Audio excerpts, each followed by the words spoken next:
সোনামণিদের জন্য বলবো, তাদের উদ্দেশ্যে বলবো, এই তোমরা কেমন আছো?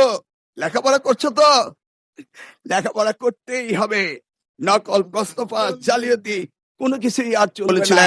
তিনি বলেছিলেন, yes we have a plan. আমরা আমাদের ভাঙা বিশ্বাসকে আবারও জোড়া লাগাতে পারি, মানুষের আস্থা ফিরিয়ে আনতে পারি। তিনি বলেছিলেন, yes we have a plan. আমরা এই জাতিকে সুস্থ করতে পারি, ঘৃণা ও বিভাজনের রাজনীতি থেকে ঐক্য এবং ফিরিয়ে আনতে পারি। Yes we have a plan. আমরা শুধু একটি দেশ নয়, পুরো পৃথিবীর জন্য পরিবর্তন আনতে পারি। Yes we have a plan.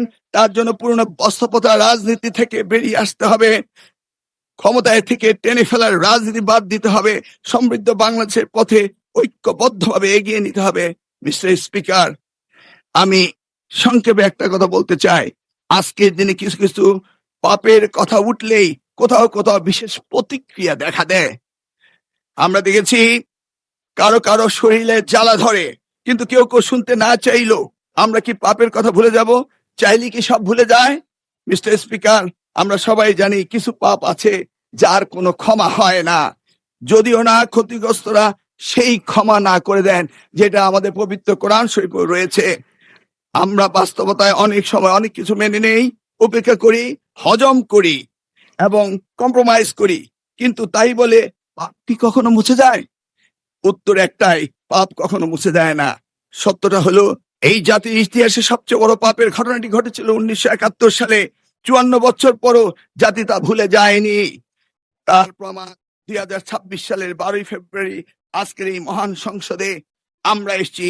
সুতরাং এই পাপের কথা আমরা ভুলে যাব না, বরং প্রজন্ম থেকে প্রজন্ম আমরা এই পাপের কথা বলেই যাব। মাননীয় স্পিকার, মিস্টার স্পিকার, পরিস্থিতি আমি যা বলে শেষ করব তা সারা দেশের আমার অতি আদরের সোনামণিদের জন্য বলবো, তাদের উদ্দেশ্যে বলবো, এই তোমরা কেমন আছো?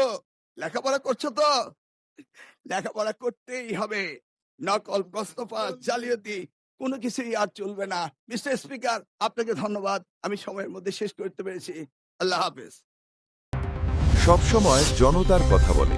আপনারা দেখছেন অনলাইন ভিত্তিক সংবাদ মাধ্যম ইনফো বিডি 24।